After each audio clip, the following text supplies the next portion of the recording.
You still go to work. You still do what's required. But something has changed. You're no longer giving more than you have to, not because you don't care, but because you're tired.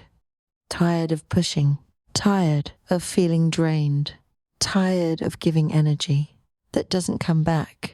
And this is often called quiet quitting. But that name can be misleading, because for many people, this isn't about quitting.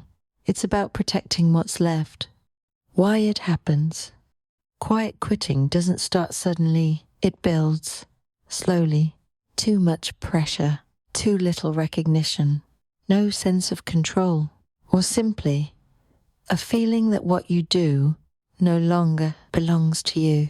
And over time, your system responds by pulling back, not out of laziness, but out of protection. And this is important to understand. It's not about effort. From the outside, it looks like you're doing less, but inside, you're trying to survive the same day. With less energy, you're adjusting, not failing. But here's where it can become difficult.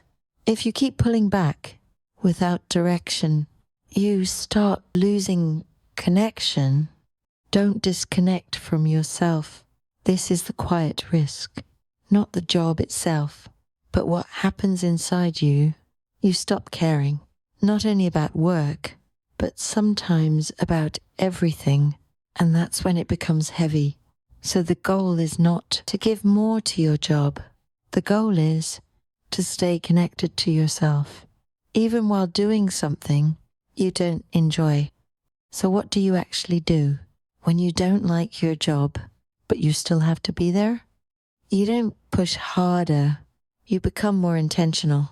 Create clear boundaries. If your job takes too much, you need to define what it's allowed to take. Time, attention, energy, not aggressively, quietly. You do your work, but you stop extending yourself beyond what is sustainable. You stop invest yourself emotionally. And this is not failure. This is balance. Reclaim what's outside work. If work drains you, then what happens after work becomes essential. This is where you restore yourself, not with more noise, but with space, small moments that belong only to you. Silence, a walk, a slow evening. This is where you come back. Don't stay in survival too long.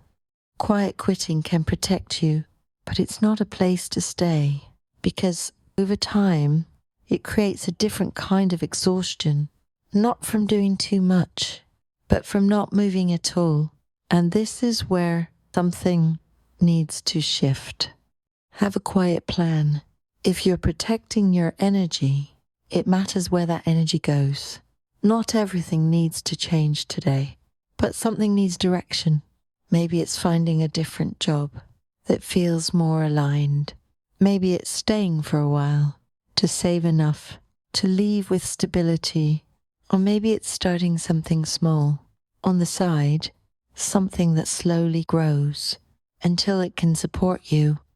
There is no single path, but there needs to be movement, because the energy you're protecting should not be wasted, not in distraction, not in endless scrolling, but in something that can become yours. Some assets you build for yourself step by step, something that eventually will work for you. Even small steps matter. Over time, they become direction. You don't have to love your job to keep going, but you also don't have to lose yourself inside it. You can protect your energy. You can stay steady and slowly move toward something that feels more like yours. Protect your energy, but don't let it sit still. This has been Evening Reset, quiet wisdom for tired people. If you'd like more evenings like this, you're welcome to come back. Good night.